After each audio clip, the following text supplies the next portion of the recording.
Централен дневник на К1, добро вечер, почитувани гледачи. Еве кој настани го одбележа овој 2 мај. Законот за минимална плата ќе претрпи измени и ќе има нејзино зголемување за 20%. Во рок од 3 месеци ќе бидат доасфалтирани нови 640 метри од патниот правец Горни Дисан-Вешје. 25 пчелари од општина Неготино добија нова опрема.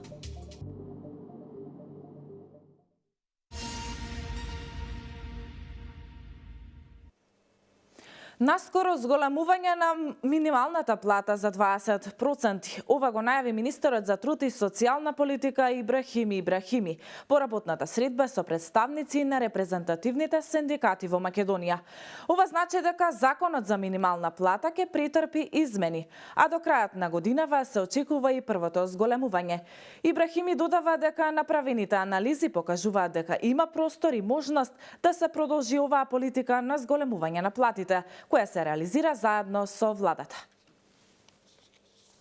Анализите кои што се направени и од страна на Министерството за труд и социјална политика, меѓутоа и од страна на Сојузот на синдикатите на Република Македонија, зборуваат дека минималната, се исплаќа во најголем дел по голема плата од 12.000 денари, така да имаме основ и можност да предложиме закон со кој што ќе уредиме една материја да не смее да се исплаќа плата која што ќе биде под 12.000 денари, бидејќи првичните проценти се од 10.080 колку што е сега, некаде зголемување за некаде околу од 20%.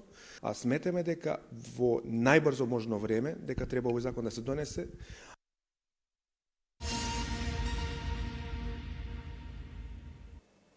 Ке бидат доасфалтирани нови 640 метри од патниот правец Горни Дисан-Вешје.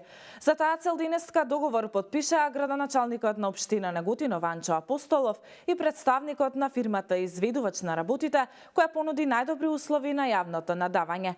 Градежни активности на терен ке започнат во најкус можен рок, а предвидено асфалтирањето на новите 640 метри да заврши во рок од 3 месеци. Денеска беше подпишан договор за реализација на градежни активности кои се однесуваат на асфалтирање на нови 640 метри од патниот правец Горни Дисан-Вешје.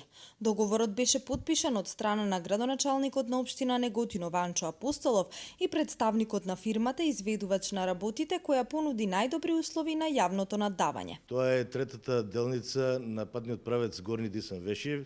Како што сите знаеме, двете веќе ги завршивме, едната од 800 метри преку проектот за рурален развој, другиот од 430 метри преку проектот на ИПА програмата за меѓународна поддршка со општината Алмопија во должина од 430 метри и еве денес третата делница како што им ветивме на граѓаните од 640 метри, односно ова е делот кај место викано Шоша и место викано Ливадиште. Со комплетното асфалтирање на овој патен правец, жителите на Дисанијата, како и сите граѓани кои на овој простор обработуваат земјоделско земјиште, на располагање ќе добијат асфалтиран патен правец, со што пак ќе се создадат услови за развој на вински, рурален и алтернативен туризам. Проектот ќе започне најкасно за 15 на дена да се реализира на терен, и рокот за градба е некаде околу 3 месеци и така да до крајот на летниот период оваа делница ќе биде завршена, а понатаму останатиот дел до Горни Дисан и делот од кај што завршува асфалтот до населеното место Вешје ќе продолжиме ние како општина Неготино инвеститор да конечно таа делница која никогаш до сега не видела асфалт. Инаку станува збор за третата фаза од овој проект, а по претходно асфалтирани 800 метри од програмата за рурален развој на владата на Република Македонија и 430 метри кои се асфалтираа со средства од ИПА програмата на Европската Унија.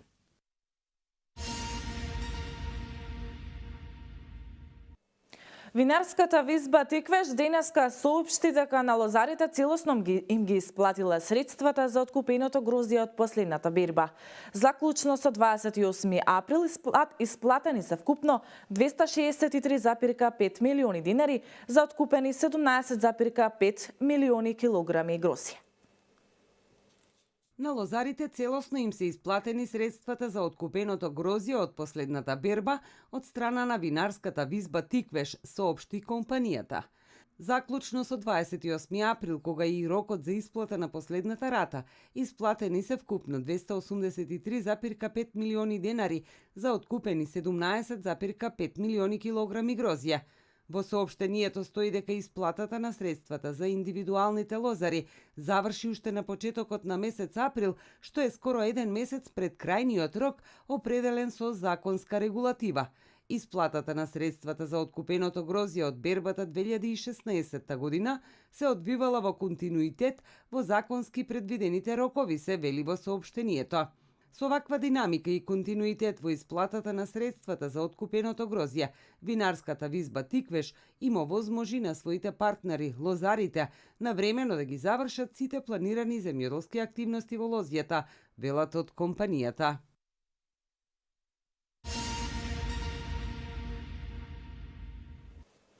Денеска на пригодна свеченост градоначалникот на општина Неготино Ванчо Апостолов по претходно потпишување на договорите на 25 обучени нови пчелари им додели базична опрема за пчеларство.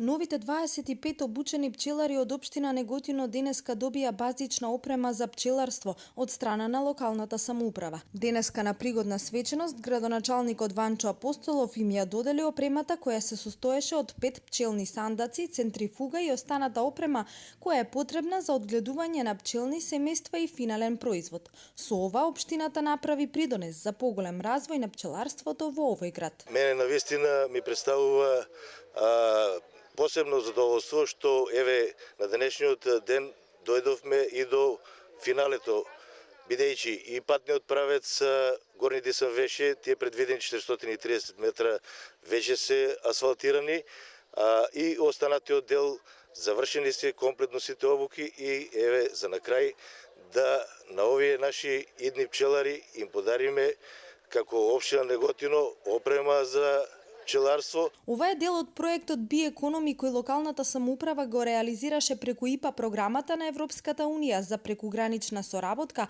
со партнерската општина Алмопија. Ние како општина сметавме дека покрај тоа што лозарството е најразвиена гранка во нашиот дел во Тиквешијата и во Неготино, има дел и овоштарство и пчеларството е составен дел на растителното производство. Знаеме дека нашите пчели се опрашуваат од растителното производство, односно го користат растителното производство за опрашување, а со тоа и финалниот производ, медот и останатите пропрадни производи на крајот се добиваат во тој дел. Корисниците на опремата и идните пчелари упатија јавна благодарност до градоначалникот Апостолов и општина Неготино за помошта што ја добија во вид на обука и опрема, додавајќи дека ќе направат максимални напори да станат добри пчелари и да произведуваат квалитетен мед. Па еве за мене ја како нов, млад пчелар, мислам дека ми е добре дојдено да си почнам една своја дејност да се занимавам и јас со пчеларство. И се заблагодарувам еве на цела општина, на екипата, на тимот, на се ова што се реализира за ние денеска да дојдеме до ова финале. Во фаза на формирање е ново здружение на пчелари во овој град со цел брендирање на медот од овој крај, информираше градоначалникот Апостолов.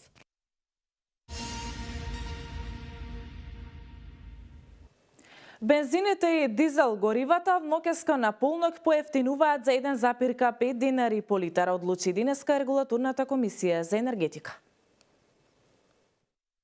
Поевтинување на бензините и дизелот од ноќеска на полнок за 1,5 денари по литар е новата одлука на регулаторната комисија за енергетика. Со одлуката се врши намалување на рафинериските и на малопродажните цени на нафтените деривати за 4,02, односно за 2,89%. Новата малопродажна цена на Евросуперот BS95 ќе биде 66 денари, Евросуперот BS98 ќе се продава за 68 денари. Со нова променета цена ќе се продава и евродизелот и ќе изнесува 51 денар. Екстра лисното масло за домаќинство ќе се продава за 39,5 денари за литар. Со новата одлука на регулаторната комисија за енергетика за 1,005 денари за килограм се намалува и малопродажната цена на мазутот М1ХЦ и ќе изнесува 26,397 денари за килограм. Како причина за намалување на малопродажните цени на нафтените деривати, од регулаторната комисија за енергетика ги посочуваат за 4,86% пониската просечна цена на суровата нафта на светскиот пазар во изминатите 14 дена и за 0,035% понискиот курс на доларот во однос на денарот.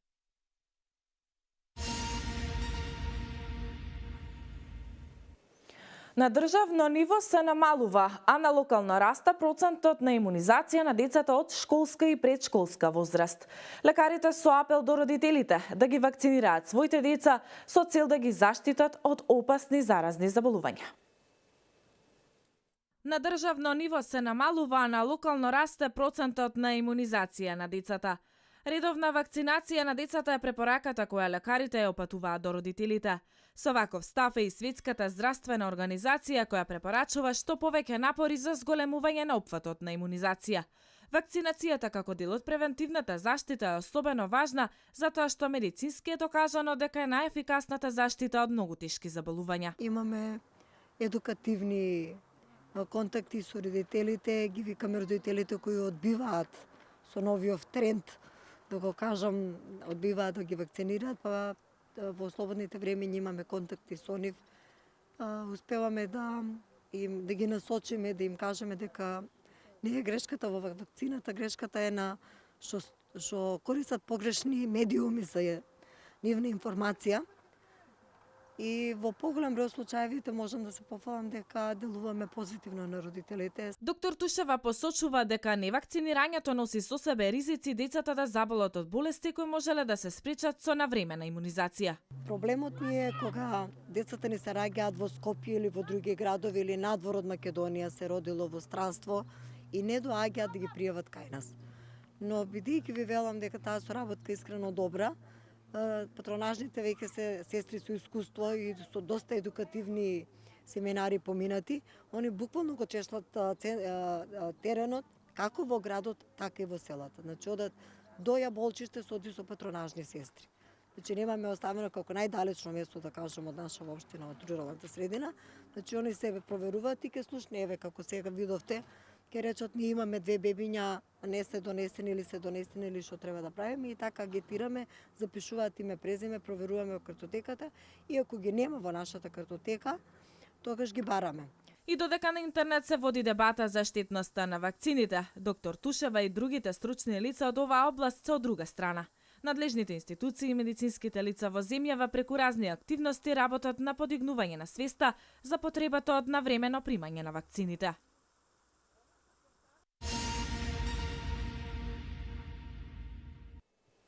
Продолжуваме понатаму со слична тема. Со имунизацијата во изминатите 70 години низа тешки заболувања се елиминирани. Повеќе нема смртни случаи, тешки компликации со доживотни последици. Ова го истакнува доктор Билјана Трајкова од Центарот за јавно здравје Велес. Со имунизацијата на населението во изминатите 70 години низа тешки заразни заболувања се елиминирани, односно повеќе не постојат. Повеќе нема смртни случаи, тешки компликации со доживотни последици, информира доктор Билјана Трајкова, епидемиолог од Центарот за јавно здравје Велес. Според неа, бенефитот од употребата на вакцините е немерлив во споредба со периодот кога истите не постоеле. Во однос на имунизацијата, светот оди напред.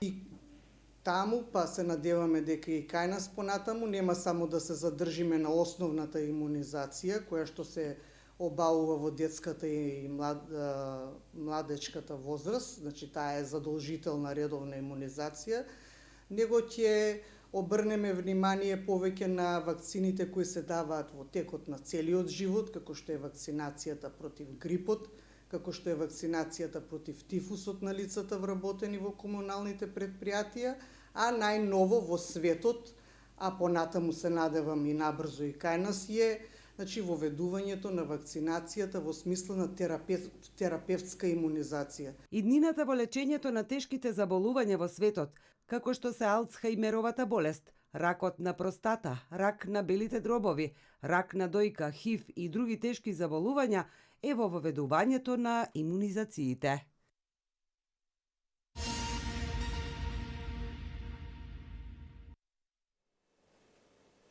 Се расчистува и се санираат штетите во собранието на Република Македонија направени за време на нередите на 27 април. Со првиот чартер лет со холандски туристи од Амстердам со авиокомпанијата Корендун денеска на Охридскиот аеродром Свети Апостол Павле започна летната сезона во непознатиот македонски туристички центар. Вестите од земјава. Се расчистува и се санираат штетите во собранието на Република Македонија направени за време на нередите на 27 април. Се додека не заврши увидот на полицијата, прес-центарот е запечатен.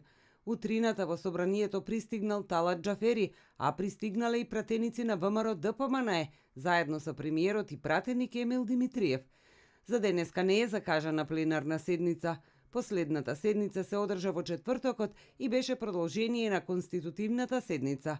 Таа беше прекината од страна на Трајко Велјановски, пошто претениците на СДСМ и на албанските партии околу 18 часот во четвртокот самите решија да го изгласаат Талат Џафери за председател на собранието. Нивното гласање ВМРО ДПМНЕ го оцени за нелегитимно, зашто нема записници ниту евиденција колку пратеници биле присутни во салата и колкумина од нив гласале за изборот на Џафери.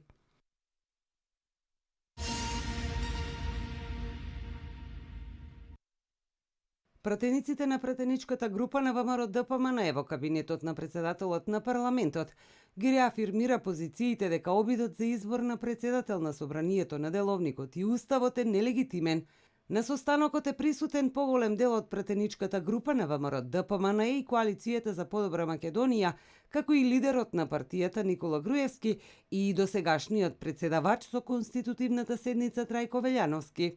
Пратеникот Антонио Милошовски на својот Facebook профил објави дека со пратениците од Коалицијата за подобра Македонија ги реафирмираат позициите меѓу кои и дека обидот за избор на председател на собранието со кршење на деловникот и законите е нелегален и ниеден политички притисок тоа не може да го покрие.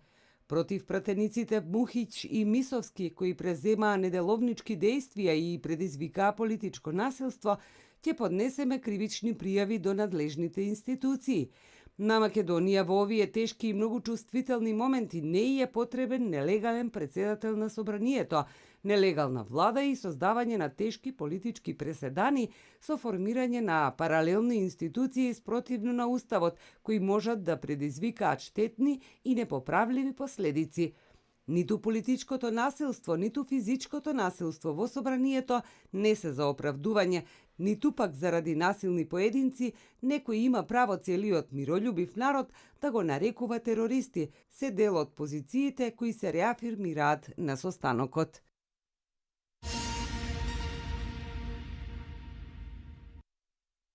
Сто 180 туристи од Холандија се првите кои со чартер лет од Амстердам пристигнаа на Охридскиот аеродром, со што и официјално започна годинашната летна туристичка сезона на Охридско-Струшката ривиера.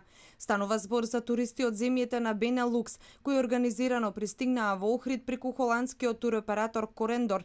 Според генералниот директор на ТАФ Македонија Алпер Тунга Ерсој, предвидено е оваа сезона да се реализираат 183 лета со околу 30.000 патници.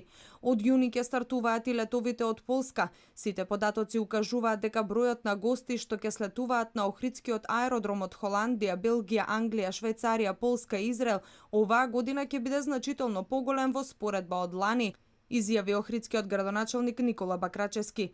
За првите туристи од Холандија на аеродромот Свети Апостол Павле во Охрид беше организиран свечен дочек со погача со сладки и пијалоци. Холандските туристи беа изненадени од пречекот, гласно изјавија дека не знаат многу за Охрид, освен дека има прекрасно езеро, но сметаат дека токму таа непознаница ќе биде магнет за останатите да дојдат и да ја запознаат Македонија. Според нив, мощна важна ставка при нивното одлучување да дојдат во Македонија била и поволната цена на аранжманите.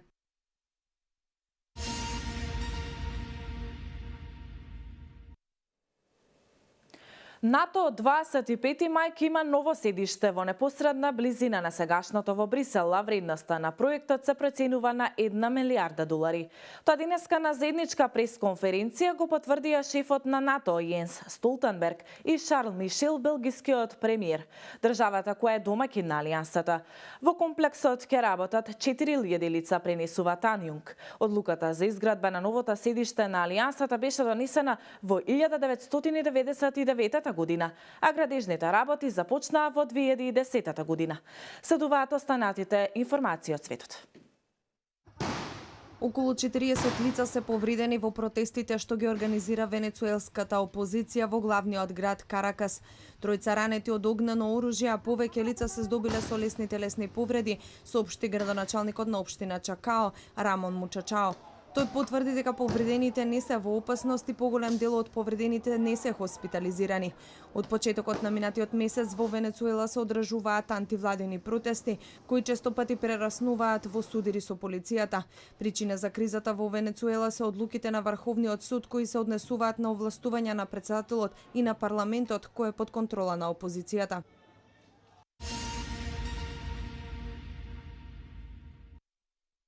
Нов устав составен од народно тело побара претседателот на Венецуела Николас Мадуро. Според него на овој начин би се заобиколил конгресот составен од опозицијските партии.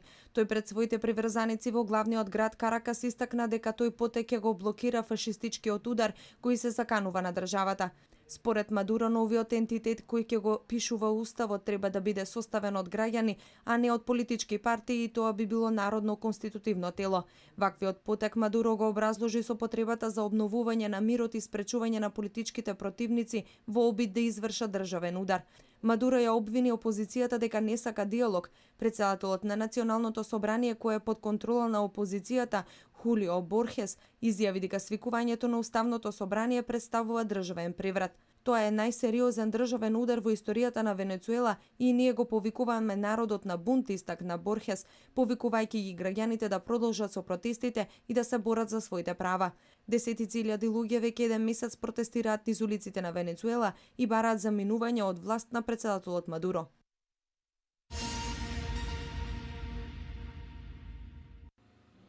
Американскиот ракетен одбранбен систем ТХАД, чија примена ја налути Кина, веќе е оперативен во Јужна Кореја, изјави висок представник на американската одбрана. Тој ја достигна почетната способност на пресретнување, изјави воениот представник. Вашингтон и Сеул се согласија ТХАД системот да почне да се применува во јуни. Кина претходно изрази сериозна загриженост и ги повика САД и Јужна Кореја да го повлечат ракетниот систем, за кој тврди дека ќе го дестабилизира регионот и ќе ја наруши безбедноста.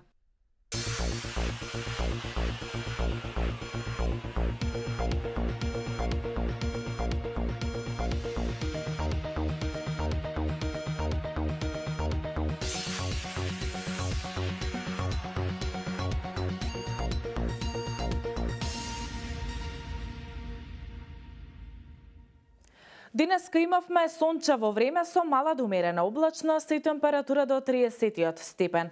Како што прогнозира УХМР, во наредните денови не се очекува значителна промена на временската состојба кај нас. Дневната температура на воздухот од петок ќе биде во постепено опаѓање, но се уште ќе има и повремени локални врнежи од дожд, освен за викендот, кога се очекува известно приодно стабилизирање на времето. Со кратките метеоинформации го заокружуваме овој дневник. Пријатно!